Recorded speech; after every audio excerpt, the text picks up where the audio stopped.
Nabi Yunus itu disebut Nabi penghuni Nun, ya.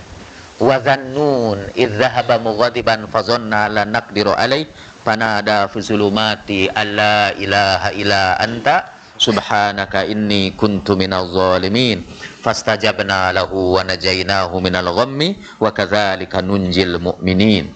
Begitulah kami selamatkan orang-orang yang beriman. Pada puncaknya nanti kalau sudah sampai tadi itu fana, ketika hilang semua yang ada hanya ada dia tidak bisa lagi membedakan antara ana dengan anta atau huwa, sehingga zikirnya berubah jadi la ilaha illa ana, tidak ada Tuhan kecuali aku. Tapi kita karena tidak mencapai pengalaman itu, jangan berzikir seperti itu, ya. Itu sudah mengaku diri sebagai Tuhan. Di dalam Ihya Ulumuddin juz pertama halaman-halaman terakhir itu ada zikir-zikir Rasulullah Shallallahu Alaihi Wasallam dan para sahabatnya. Di antaranya ada zikir Sayyidina Ali di situ dalam Ihya Ulumuddin. Udah ada terjemahan Indonesianya itu, bisa dicek. Nah, zikir Sayyidina Ali itu bunyinya la ilaha illa ana, tidak ada Tuhan kecuali aku. Orang-orang ribut, wah itu Sayyidina Ali mengaku dirinya sebagai Tuhan. Mungkin Sayyidina Ali berzikir waktu itu kebetulan kedengaran oleh orang-orang. Dia tidak bermaksud zikir itu, mungkin sampai pengalaman tingkat rohani yang sangat tinggi itu sampai zikir seperti itu. Akhirnya orang-orang tanya, kenapa Anda berzikir seperti itu? Dia tidak menjelaskan terlalu mendetail, apalagi buat orang yang tidak mengenal tasawuf sama sekali. Lalu kata Sayyidina Ali, saya hanya membaca zikir yang ada di dalam Al-Quran saja. Emang dalam Al-Quran ada zikir saat itu? La ilaha illa ana. Ada ayat Al-Quran yang bunyinya begitu. Tidak ada Tuhan kecuali aku. Jadi kata Sayyidina Ali, saya sedang baca ayat Al-Quran aja. Apa enggak boleh baca ayat Al-Quran? Iya juga sih. Masa kita melarang orang membaca ayat Al-Quran la ilaha illa ana? Ayat kursi ini kebetulan la ilaha illa huwa. Jadi kalau kita baca begitu, Allahu la ilaha illahu, orang enggak akan protes. Tapi kalau kita baca la ilaha illa ana, orang akan protes. Mungkin pada ilaha. Kalau karena anak tidak ada ya di situ. Ada. Apa itu? Anbiya. Surat Al-Anbiya.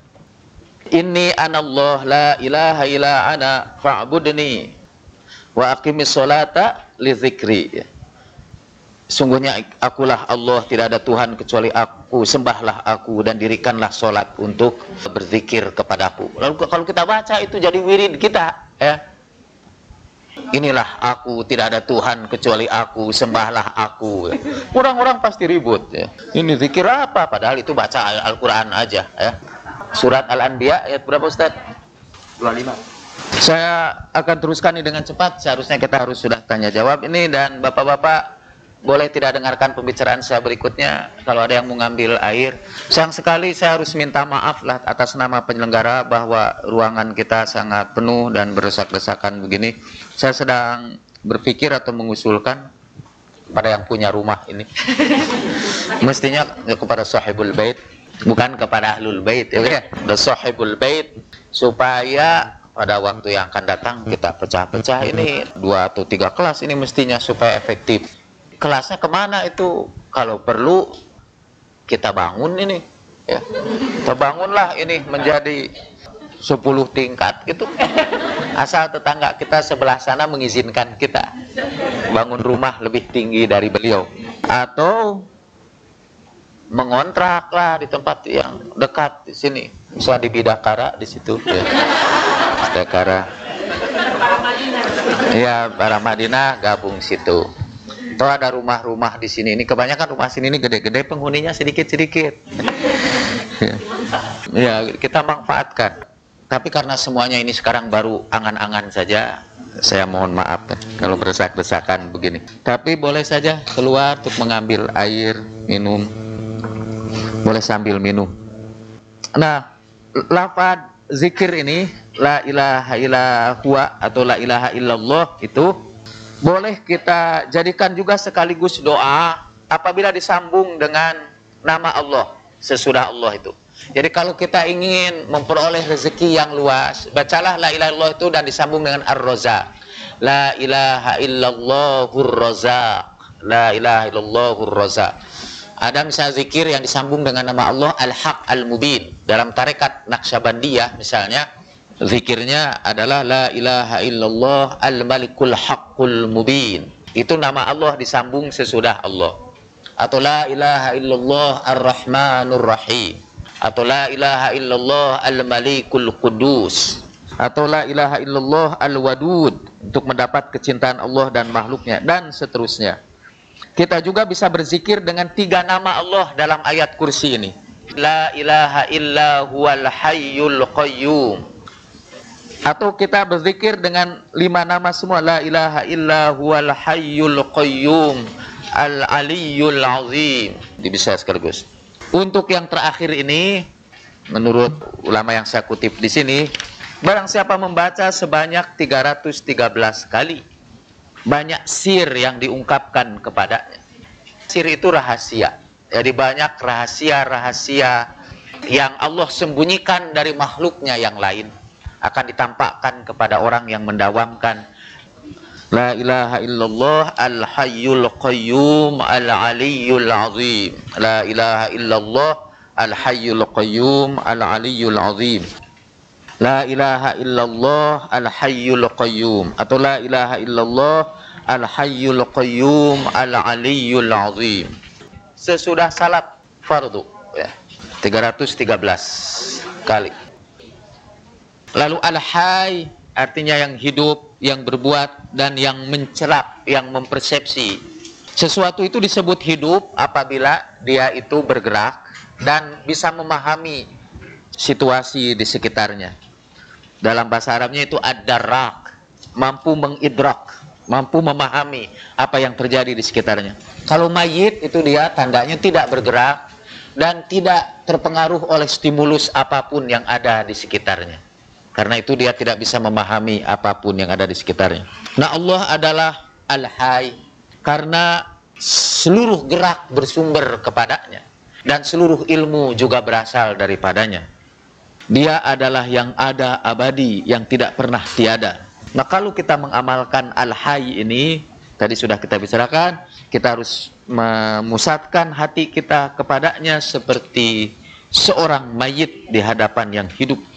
Kemudian Al-Qayyum artinya, ada 2 arti Qayyum itu. Satu, zat yang berdiri sendiri, yang tidak bergantung kepada yang lain, yang menjadi sebab pertama dari segala-galanya, yang tidak menjadi akibat dari apapun.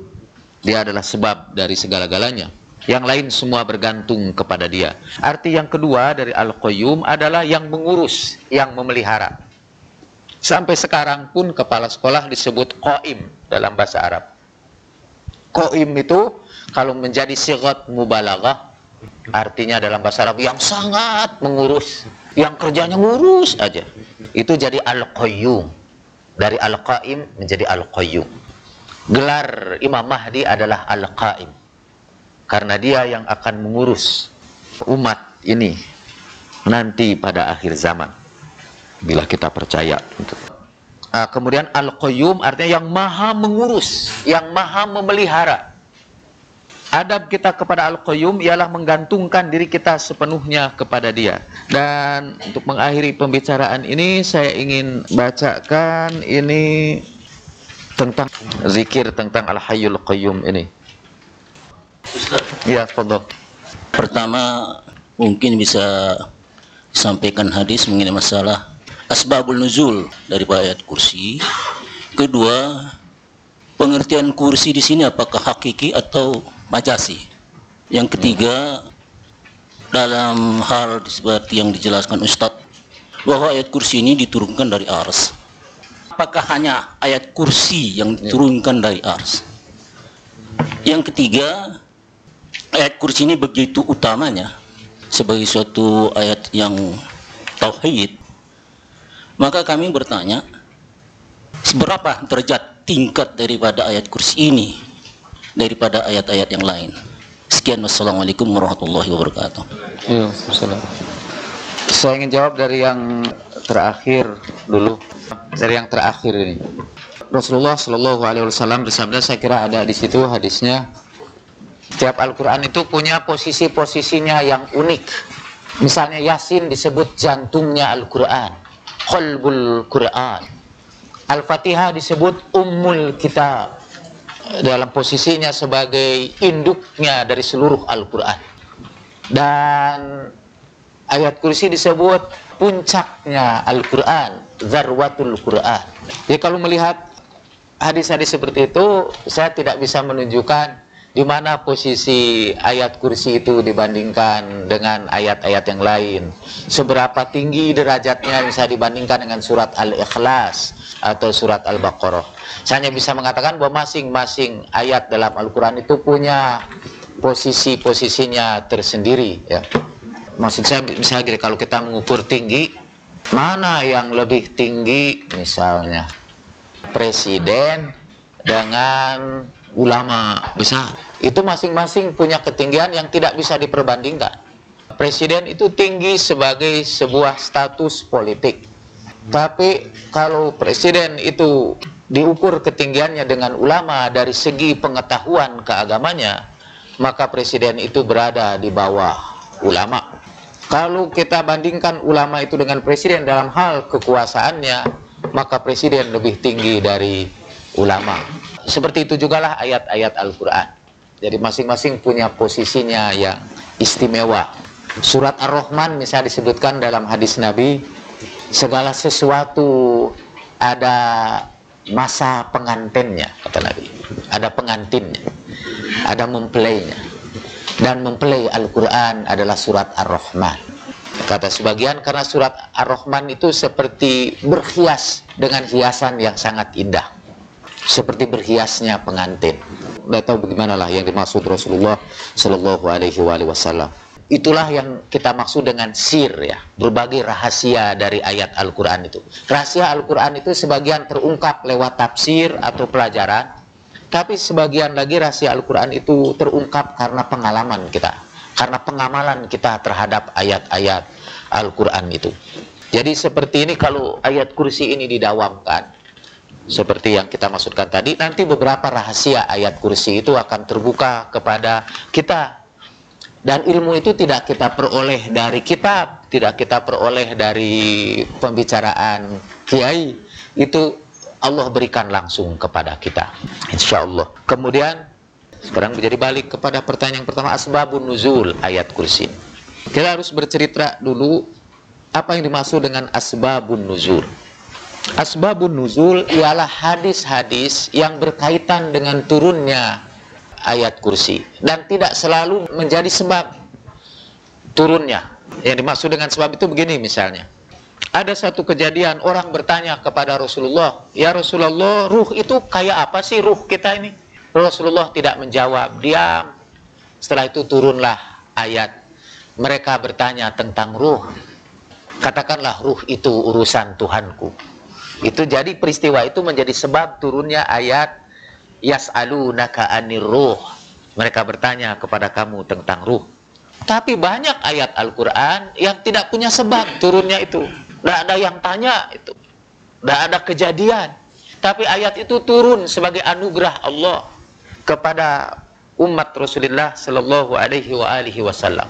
Karena itu kemudian para ulama mengatakan bahwa asbabun nuzul itu tidak selalu menunjukkan sebab, tapi juga menunjukkan keterangan lah tentang turunnya ayat kursi ini. Seperti keterangan yang menyebutkan ayat kursi ini turun dari arasy Allah Subhanahu wa Ta'ala. Dalam satu riwayat lain, bahwa ayat kursi itu turun bersamaan dengan surat Al-Baqarah ayat yang pertama, kemudian ayat kursi, kemudian surat Al-Hasyr ayat yang terakhir. Ayat-ayat yang terakhir itu dimulai dari Huwallahu alladzi la ilaha illa huwa alimul ghaibi wasyahadah sampai Al-Azizul Hakim. Dan itu katanya turun, ketika turun ada ketiga ayat ini berkata, ya Allah, apakah engkau akan turunkan aku supaya dikeluarkan oleh lidah-lidah orang-orang yang maksiat kepadamu? Kata mereka bergantung di arasy. Mungkin itu sebagian dari apa yang kita sebut asbabun nuzul ayat kursi itu. Pertanyaan yang kedua, gimana Pak? Oh, kursi itu apa yang dimaksud? Apa dalam pengertian majazi atau dalam pengertian hakiki? Itu nanti akan dibicarakan pada kuliah ketika dibicarakan wasi'a kursiyyuhus samawati wal ard. Yang akan menyampaikannya nanti Ustadz Umar Shahab. Apa yang dimaksud kursi itu disebut situ? Apakah kursi itu di dalam bahasa Indonesia saja kursi itu artinya banyak. Bisa dimaksud itu semacam mebeler atau bisa juga artinya perolehan suara dalam pemilu. Ya. Kitab ini namanya Khazinatul Asrar, lemarinya rahasia. Tadi saya sudah tandai bagian yang akan saya bacakan kepada bapak dan ibu-ibu. Saya suruh Ustadz Samsir untuk cari, nggak ketemu itu. Kayaknya tidak diizinkan saya menyampaikannya kepada ibu-ibu, membongkar rahasia itu tampaknya. Wallahu alam ini. Kenapa jadi tidak ada ini? Pada Ustadz Samsir udah pakai kacamata itu ya untuk mencari ini. Silakan Pak kalau ada pertanyaan lain. Assalamualaikum warahmatullahi wabarakatuh. Waalaikumsalam warahmatullahi wabarakatuh. Di dalam lembaran yang diberikan oleh Pak Ustadz ini tentang fadilah ayat kursi yang disebut cuma kalau dibaca sesudah sholat. Sebenarnya kan nggak mesti sesudah sholat saja, bisa juga sebelum sholat atau barangkali dalam keadaan sholat. Karena saya ingat ya waktu itu kalau kita sholat duha malah 10 kali itu Pak Ustadz dibaca ayat kursi ini di rakaat pertama, kemudian di rakaat kedua Al-Ikhlas 10 kali. Dengan janji Allah akan dibuatkan satu istana di surga. Tapi di sini nggak disinggung Pak Ustadz, gimana nih? Makasih. Itu Ustadz Agus mungkin bisa jawab karena beliau yang menerjemahkan itu dari kitab ini. Ya. Maksudnya karena Ustadz Agus itu kalau menuliskan seluruh hadis-hadis tentang ayat kursi itu nanti makalahnya menjadi sangat tebal Pak. Jadi sebuah buku. Karena itu Ustadz Agus waktu menerjemahkan hanya milih sebagian-sebagian aja, tidak seluruh hadis itu diterjemahkan di situ. Termasuk hadis yang Bapak sampaikan itu tidak diterjemahkan di situ. Mungkin kalau kita atau dengan bantuan Bapak-bapak dan sebagainya, kita bisa buat sebuah buku khusus hadis-hadis tentang keutamaan ayat kursi dan seluruhnya kita terjemahkan nanti, insyaallah. Memang ayat kursi itu Pak bahkan dianjurkan kita baca juga sebelum tidur. Di antara bacaan sebelum tidur ialah membaca ayat kursi. Di sini ada beberapa petunjuk dari para ulama. Kita bisa baca ayat kursi misalnya sebelum menghadap penguasa. Kalau kita dipanggil oleh penguasa, lalu kita takut apa dia mau copot jabatan kita, baca juga ayat kursi sekian kali gitulah. Itu yang saya mau bacakan itu ya. Assalamualaikum warahmatullahi wabarakatuh. Waalaikumsalam warahmatullahi wabarakatuh. Yang mau saya tanyakan, dari tadi kelihatannya kalau fadilah dari ayat kursi itu dijelaskan adalah kebaikan-kebaikan, kebajikan yang akan kita terima secara personal ya Pak Ustadz ya. Tapi dilihat dari sisi hablum minannasnya, kira-kira apakah ada hikmah-hikmah dari ayat kursi ini untuk kemaslahatan umat itu Pak? Terima kasih. Assalamualaikum warahmatullahi wabarakatuh. Betul bro. Pertama saya mau bacakan ini untuk berkenaan dengan seluruh fadilah ayat kursi ini. Inna hadhil ayat asy-syarifah yata'allaqu naf'an biqira'atiha wal mudawamati 'alayha wa lam yata'arradu lis-sa'at wala li ghairiha wa huwa sahih al-ma'lum fasna' ayyuhal akh as-salih ja'alani Allah wa iyyakum minas salihin bi syarti alla taqra'a 'ala al-ithmi wala tansa min ad-du'a ma badalaka min amri muhim wala yalzimu ala talib as-sa'at an nujuba fadlika fi'lun ghair sa'ib bal huwa kataballahu azza wa jalla jama'a fi asrarul ajibah. Singkatnya aja ini. Ayat kursi ini banyak hadis-hadis yang menjelaskan keutamaannya. Mudah-mudahan Allah menjadikan kita dan Anda semua di antara orang yang saleh dengan syarat bahwa Anda harus membacanya tidak dalam keadaan berdosa ya. Tidak boleh ayat kursi dibaca ketika melakukan maksiat, itu sudah jelas ya. Bahwa faidah ayat kursi itu akan lebih berbekas apabila pembacaan ayat kursi itu disertai dengan pensucian diri kita, adab-adab yang nanti akan kita sebutkan satu persatu gitu kan. Karena ada sabda Nabi misalnya, anna dzamba yamna'u rizqa wa yahbisul amal as-salih. bahwa dosa itu menahan rezeki dan menahan faidah dari amal soleh. Dalam riwayat lain, dosa-dosa itu juga menahan doa-doa kita. Ayat kursi itu mempunyai faidah yang sangat banyak, tapi faidahnya itu akan terkurangi atau terhalangi oleh dosa-dosa yang kita lakukan. Nah, apakah ada faidah itu? Tentunya faidah individual. Faidah individual. Tapi sekiranya individu-individu itu mengamalkan ayat kursi itu juga mengamalkan isinya yang akan kita jelaskan di sini. Kita masih sekarang ini berkutat pada fadilah ayat kursi dan belum memasuki pada wilayah makna dari ayat kursi itu. Sekiranya kita ini secara individu mengamalkan makna yang terkandung dalam ayat kursi itu, kita akan memberi dampak yang besar pada masyarakat di sekitar kita. Apalagi kalau ayat kursi ini dimasyarakatkan dengan ayatnya, jadi bukan hanya kursinya aja yang dimasyarakatkan, tapi dengan ayatnya. Ayat kursi itu dimasyarakatkan, itu akan sangat berbekas dalam kehidupan. Ada satu penelitian yang menarik ini di Australia. Dulu saya pernah kumpulkan itu hasil penelitian itu. Mereka mau meneliti apa akibat sebuah doa terhadap masyarakat. Tapi yang berdoanya tidak seluruh masyarakat, hanya sekelompok orang tertentu aja. Caranya untuk penelitian itu, mereka kumpulkan itu orang-orang yang tukang meditasi ya.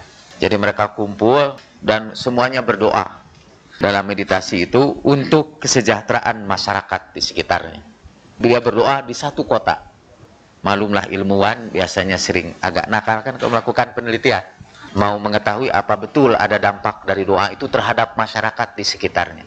Dan caranya ialah dia mengukur crime rate, tingkat kejahatan yang dilakukan di kota itu pada malam itu ketika ada orang berkumpul sedang baca doa.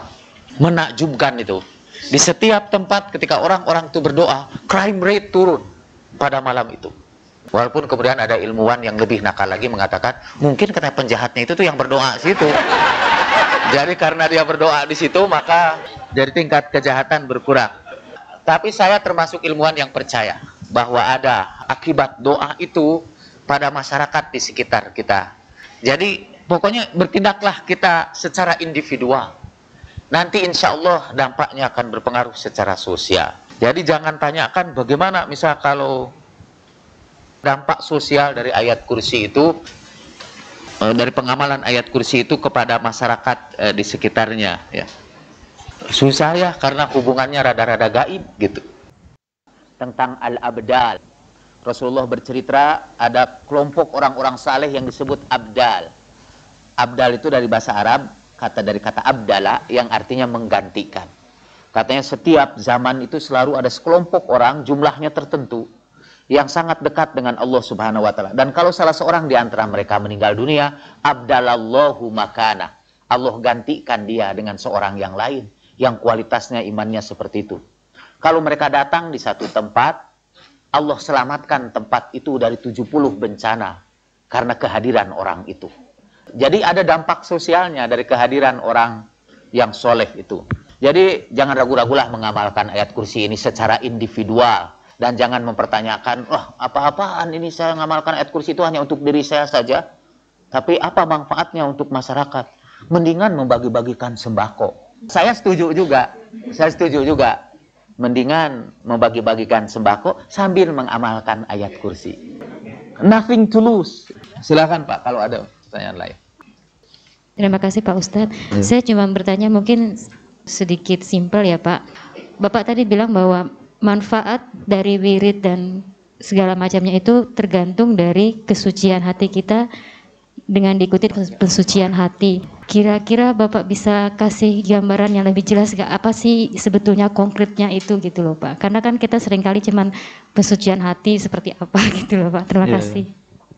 Seluruh pelajaran tasawuf berisi tentang teknik-teknik mensucikan hati kita itu. Salah satu tujuan ajaran Islam ialah mensucikan umatnya. Walladzi ba'atsa fil ummiyina rasulan minhum yatlu 'alaihim ayatihi wa yuzakkihim wa yu'allimuhumul kitaba wal hikmah. Mensucikan itu dalam bahasa Arabnya disebut tazkiyah. Salah satu tugas Nabi dalam Al-Quran adalah tazkiyah, mensucikan. Karena itu seluruh ajaran Islam dimaksudkan untuk mensucikan hati kita. Yaitu seluruh pelajaran Islam adalah kiat-kiat mensucikan diri kita. Coba kalau disingkatkan aja katanya, untuk keperluan sekarang. Misalnya membersihkan hati kita dari penyakit, yaitu cuma ganti kata-kata. Dari mensucikan, dari membersihkan hati kita dari penyakit. Karena dalam Al-Quran disebutkan, kalau dalam hati kita ada penyakit, itu malah penyakitnya itu akan terus bertambah. Fi qulubihim maradun fazadahumullahu marada walahum azabun alimun bima kanu yaksibun. Dan bagi mereka azab yang pedih karena perbuatan mereka. Nah, jadi tinggal pertanyaannya, apa saja penyakit-penyakit hati yang harus dibersihkan itu? Umumnya ini penyakit ini berkaitan dengan manusia. Seperti kedengkian, perasaan benci kepada orang lain, selalu berburuk sangka, curiga kepada orang lain, atau jengkel, marah, keinginan untuk membalas dendam. Dalam tasawuf biasanya pelajaran pertama ialah mengenal berbagai penyakit hati itu dan kiat-kiat menghilangkannya, cara-cara menghilangkannya. Ibu bisa baca buku Al-Ghazali. Di situ ada bab al-muhlikat, hal-hal yang membinasakan kita. Dia pergunakan kata afat, yang artinya penyakit. Ada penyakit-penyakit lidah, afatul lisan, ada penyakit-penyakit hati. Misalnya Al-Ghazali menasihatkan kalau kita punya perasaan dengki dan kita ingin mengobati dengki kita ini supaya hilang, salah satu caranya ialah memaksakan diri berbuat baik kepada orang yang kita dengki itu. Jadi kita iri hati kepada seseorang itu dan kita mau menghilangkannya udah dengan doa, nggak hilang-hilang juga ya. Itu kata cara yang paling baik ialah berbuat baik kepada orang yang kepadanya kita iri hati. Paksakan aja berbuat baik. Itu perlahan-lahan kedengkian itu akan berkurang. Tapi sekali lagi itu pengalaman nanti akan membuktikan rahasia itu ya, dengan pengamalan itu ya. Assalamualaikum warahmatullahi wabarakatuh. Waalaikumsalam. Pak Ustadz, saya ingin tanya mengenai salah satu fadilah ayat kursi. Misalnya di sini sebutkan salah satu contohnya adalah barang siapa yang membaca ayat kursi sebanyak bilangan hurufnya, misalnya 170 kali, dia akan mendapatkan kedudukan dan sebagainya. Bagaimana Pak Ustadz menghubungkan dengan sunatullah yang lain? Maksud saya membiasakan membaca ayat kursi sebanyak 170 kali sesudah salat fardu itu kan harus dipenuhi misalnya mengenai ikhtiarnya kita atau sunatullah yang lain. Tidak mungkin kita akan mendapatkan kedudukan seperti apa ya. Pokoknya ini tidak seperti ada kadabra lah begitu. Itu yang pertama. Yang kedua, beberapa fadilah ayat kursi juga sifatnya ada yang menurut saya seperti mengharapkan sesuatu yang bersifat fisik material gitu. Seperti tadi mengharapkan kedudukan dan sebagainya. Nah, pertanyaan saya seberapa jauh kita diizinkan membaca ayat kursi itu dengan tujuan tertentu yang sebenarnya saya lebih suka misalnya ayat kursi itu memiliki apa ya, fadilah yang sifatnya bersifat improvement gitulah. Ya. Itu saja. Assalamualaikum warahmatullahi wabarakatuh. Mungkin untuk sekaligus menjawab kedua pertanyaan itu. Menurut Al-Quran, ada dua sebab yang mempengaruhi berbagai peristiwa di dunia ini. Sebab-sebab lahir dan sebab-sebab batin. Untuk memperoleh kedudukan, kita bisa menggunakan sebab-sebab lahir. Ikut serta di dalam satu partai politik. Tempatkan diri kita pada urutan nomor pertama. Pada daerah yang kira-kira mempunyai massa paling banyak mendukung kita. Itu sebab-sebab lahir yang biasanya kita sebut ikhtiar. Padahal ikhtiar itu juga untuk sebab-sebab batin sebetulnya. Kata ikhtiar dalam bahasa Arab artinya memilih. Dari kata ikhtaro, yakhtaru, ikhtiarun. Memilih sesuatu. Tapi menurut Islam ada juga sebab-sebab batin. Dan untuk sebab-sebab lahir ada ilmunya. Ilmu-ilmu lahir yang kita sebut sains. Untuk sebab-sebab batin juga ada ilmunya. Dan Allah lah yang memiliki kedua ilmu itu. Allahul ladzi la ilaha illa huwa alimul ghaibi wasyahada. Sebab-sebab lahir itu di dalam Al-Quran disebutnya syahadah. Sebab-sebab batin itu disebutnya gaib dalam Al-Quran. Dan Allah adalah alimul ghaibi wasyahadah. Allah lah yang memiliki ilmu baik yang gaib maupun yang syahadah.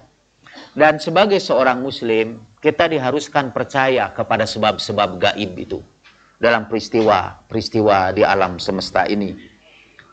Kalau kita hanya percaya kepada sebab-sebab lahir saja, kita jadi materialistis, kita jadi ateis itu.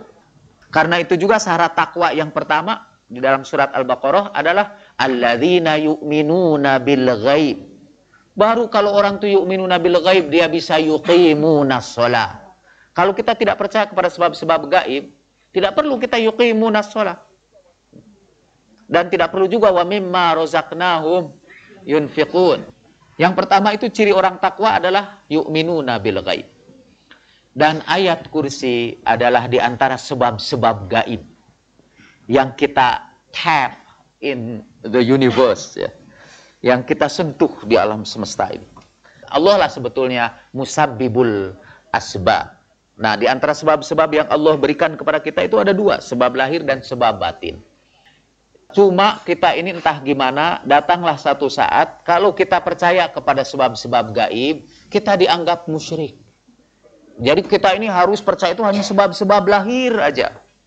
Kalau sudah menyangkut yang gaib-gaib, langsung kita disebut musyrik. Saya kira itu karena pengaruh Barat terhadap pemikiran kita. Barat sekarang pun sedang mengkoreksi juga dirinya. Dan mereka sudah mulai memasuki hal-hal yang spiritual. Sementara kita mulai memasuki hal-hal yang material dan meninggalkan hal yang spiritual ini. Kalau dalam bahasa Arab, ta'asan alal Indonesiyin, ya. Betapa malangnya itu orang-orang Indonesia. Kembali kepada ayat kursi itu, kita lihat itu kok manfaatnya manfaat lahiriah. Apa ada manfaat-manfaat batiniah dari ayat-ayat kursi itu? Sebetulnya ada banyak hadis-hadis lain yang menunjukkan manfaat-manfaat batiniah dari ayat kursi itu. Misalnya tadi, saya sebutkan di situ, dicintai oleh makhluk-makhluk ruhaniyah. Di alam rendah dan di alam yang tinggi, di alam sufliyah dan di alam alawiyah. Di dalam konsep Islam, ruh kita ini bisa melintas ruang dan waktu. Dan dia bisa bergabung dengan arwah orang-orang soleh tanpa dibatasi oleh ruang dan waktu. Dan menurut Al-Quran juga, itu orang-orang saleh itu saling membantu satu sama lain. Kalau kita dicintai oleh arwah orang yang saleh, yang dipisahkan oleh kita oleh ruang dan waktu, orang-orang saleh itu akan membantu kita dalam mendekatkan diri kita kepada Allah, dalam memperbaiki diri kita kepada Allah. Kalau saya harus menyederhanakan, saya begini, ada orang-orang yang tertentu, ya, itu dia sudah ada niat untuk berbuat maksiat, sudah ada niat. Entah gimana tiba-tiba maksiat itu tidak jadi aja, ya. Ada saja penghalangnya itu tidak jadi. Padahal sudah niat, sudah direncanakan, wah, sudah masuk dalam schedule, daftar kerja kita, dalam agenda. Tapi akhirnya Tuhan seperti menarik tangan kita untuk tidak ke situ. Katanya ini, karena para arwah orang-orang saleh itu membantu kita, karena kecintaannya kepada kita. Believe it or not. Believe it or not. Karena itu kita disuruh Al-Quran untuk menggabungkan ruh kita dengan ruh orang-orang saleh itu. Dengan para nabi, para siddiqin, para suhada, para solehin. Ujung ayat itu berbunyi, wahasuna ulaika rofiqo. Alangkah indahnya kalau kalian menjadi teman mereka itu. Bersahabat dengan mereka itu, bergabung dengan mereka itu. Ketika ada ayat Al-Quran, aqimus salata wa atuz zakata warka'u ma'ar raki'in.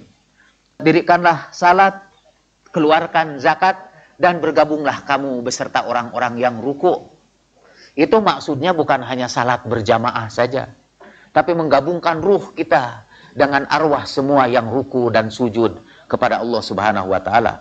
Dan di dalam Al-Quran disebutkan, innamal mu'minuna wal mu'minati ba'duhum awliya'u ba'din. Orang mukminin itu dan mukminat itu saling membantu satu sama lain.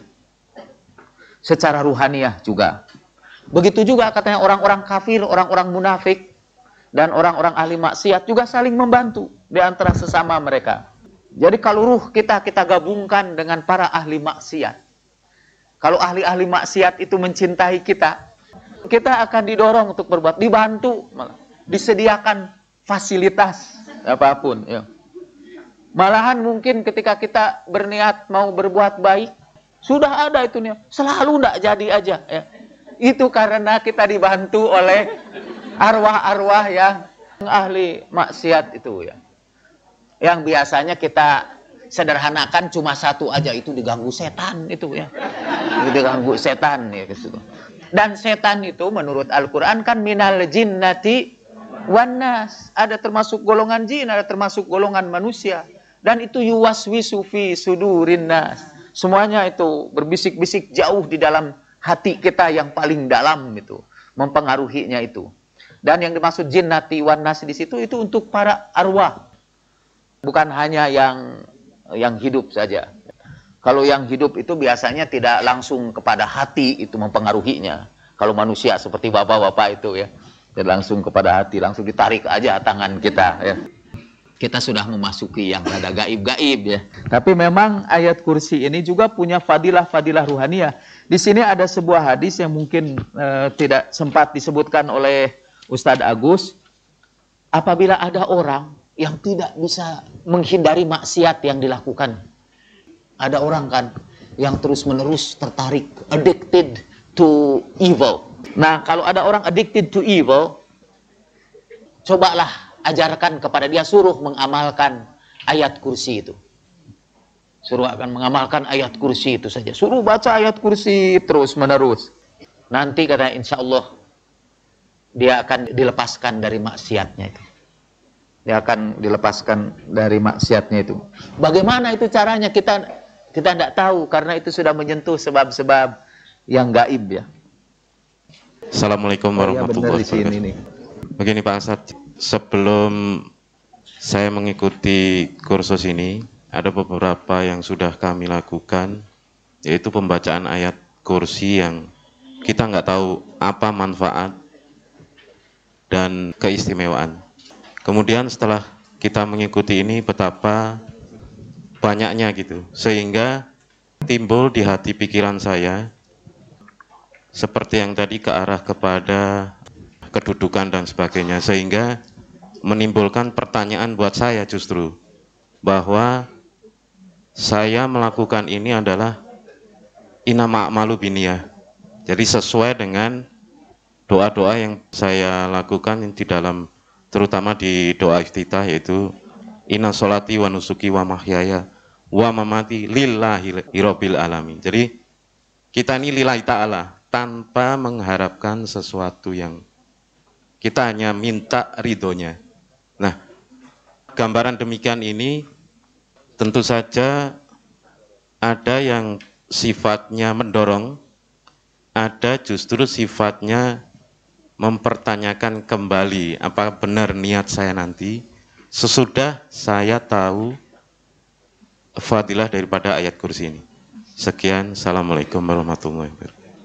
Ya Pak, Allah Subhanahu wa Ta'ala dalam hadis qudsi pernah berkata kepada Nabi Musa alaihissalam.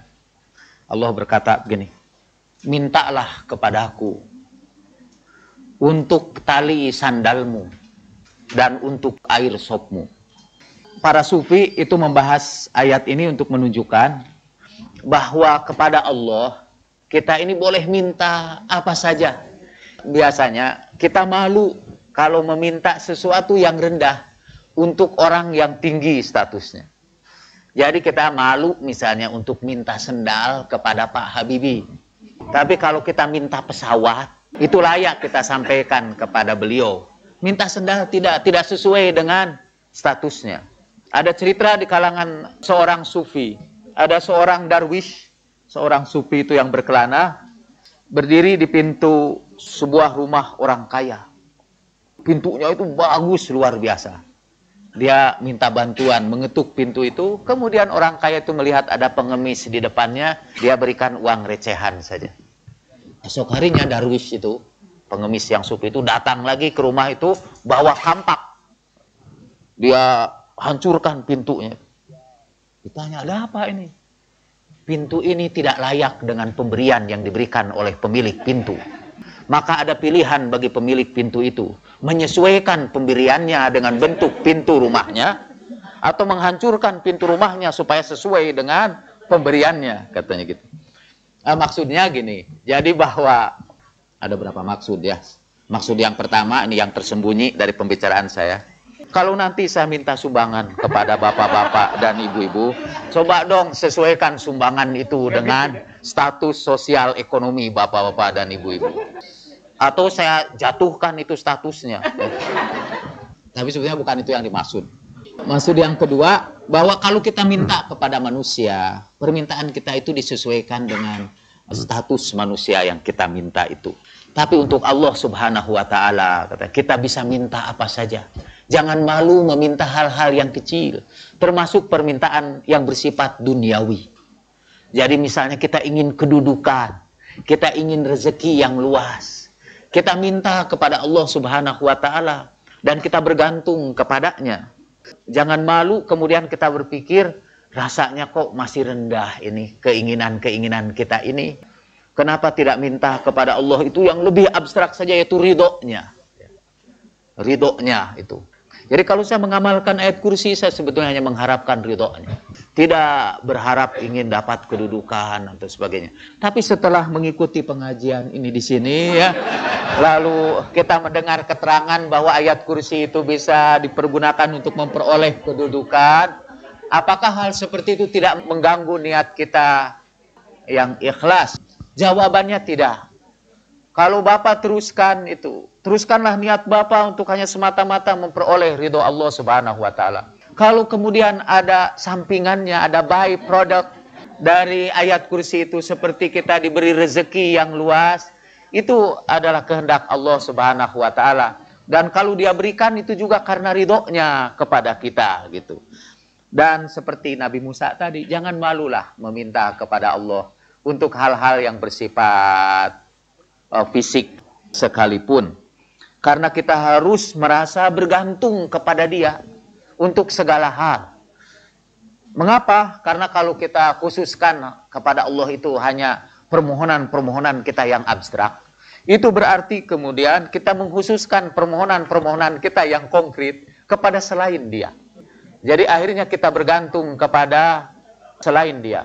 Maksud saya begini, mungkin ini dari pengalaman ini ya. Ini tidak saya dapat dari kitab, tapi dari pengalaman. Saya bikin sebuah pesantren. Waktu itu ada seorang penyumbang yang sangat bagus lah. Dia menyumbangkan banyak kepada pesantren saya ini. Semoga Allah membalas kebaikannya itu ya. Setelah itu, saya mengandalkan dia betul. Waktu saya tinggalkan pesantren itu, waktu itu saya pergi ke Australia. Dan saya mengandalkan dia untuk membantu pesantren ini selama saya tidak ada. Itu saya pulang dari Australia, pesantren saya hampir bangkrut. Orang itu sama sekali sekarang menghentikan sumbangannya. Bahkan bukan saja dia menghentikan sumbangannya, dia menganjurkan orang untuk tidak menyumbang ke pesantren saya itu. Wah, saya kecewa betul. Tapi akhirnya saya sadar, rupanya saya keliru itu. Dulu saya mengandalkan manusia untuk memelihara pesantren itu. Kenapa saya tidak mengandalkan Tuhan ya? Sejak itulah saya dapat pelajaran. Sekarang pun sekiranya ada banyak orang nyumbang, saya tidak mengandalkan dia atau mengandalkan siapapun. Saya hanya mengandalkan dia saja. Dan itu alhamdulillah membuat hidup saya lebih tenang dan tidak terlalu kecewa dengan perbuatan manusia. Dalam sebuah hadis Nabi menyebutkan, kalau orang tamak untuk apa yang ada pada manusia, dia pasti akan selalu dilanda kekecewaan. Jadi kalau kita bergantung kepada manusia, pasti kita akan selalu kecewa dan kecewa. Jadi sekarang ini saya bermohon kepada Allah itu bukan saja untuk memperoleh ridho dan kecintaannya, saya juga bermohon kepada Allah hatta untuk tali sepatu saya atau untuk air dalam sop saya. Maksudnya itu hanya ungkapan metaforis saja untuk menunjukkan kebergantungan kita kepada Allah Subhanahu wa Ta'ala. Jadi Pak, kesimpulan terakhir dari pembicaraan kita yang bertele-tele ini, sederhana sajalah. Insya Allah itu tidak akan mengganggu Bapak untuk mencapai niat Bapak yang ikhlas. Hadis-hadis itu biasa disebut hadis-hadis targhib, artinya yang mendorong kita untuk beramal. Mungkin hadis-hadis yang tadi itu tidak usah untuk Bapak. Itu untuk orang-orang seperti saya. Ustadz Samsuri, saya yang masih kesulitan rezeki, itu tertarik sekali dengan hadis-hadis yang menambah rezeki itu ya. Dan sebelum mengakhiri ini Pak, saya ingin bacakan yang tadi hilang itu. Dan sekarang ini ketemu sedikit aja, kira-kira 1 menit insyaallah. Qila al-hayyul qayyum ismullahil a'zam. Al-hayyul qayyum adalah nama Allah yang agung. Wa kana Isa alaihi salatu wassalam idza arada ayyuhyiyal mauta yad'u bihadzal du'a ya hayyu ya qayyum. Kata Nabi Isa alaihissalam, apabila dia ingin menghidupkan yang mati, beliau membaca doa dengan doa ini, ya hayyu ya qayyum. Doa ini juga sepatutnya katanya dibaca oleh orang yang berada dalam perjalanan di lautan atau di angkasa, yang takut tenggelam atau takut pesawatnya jatuh. Jadi berzikirlah dari pesawat itu dengan ya hayyu ya qayyum. Apa itu kemudian kita jadi tidak ikhlas karena baca zikirnya hanya karena takut tenggelam. Itu kita ikhlas sebetulnya, ikhlas pada tingkat kita seperti itu. Wa an Ali bin Abi Thalib radhiyallahu anhu lamma kana yaum Badrin ji'tu anzuru ma yasna'un nabiyya sallallahu alaihi wasallam fa idza huwa sajidun yaqulu ya hayyu ya qayyum fataraddadtu marratin wa huwa ala halih la yazidu ala dzalik ila an fatahallahu lahu. Kata Sayyidina Ali karamallahu wajah, pada perang Badar aku datang dari medan pertempuran dan menemukan Nabi sedang sujud di lapangan Badar itu. Aku dapatkan Nabi sedang sujud, dan pada waktu sujud itu beliau hanya mengucapkan ya hayyu ya qayyum. Berulang kali aku kembali ke pertempuran, balik lagi, dan selalu menemukan Nabi dalam keadaan yang seperti itu, sujud dan membaca ya hayyu ya qayyum, sampai akhirnya Allah berikan kemenangan kepada kami dalam perang Badar itu. Wa hadza yadullu ala uzmati hadzal ism. Ini menunjukkan tentang kebesaran ayat kursi ini atau nama ya hayyu ya qayyum ini, ya hayyu ya qayyum. Yang terperinci tentang berapa kali ya hayyu ya qayyum itu untuk pedoman kita sementara ini itu saja.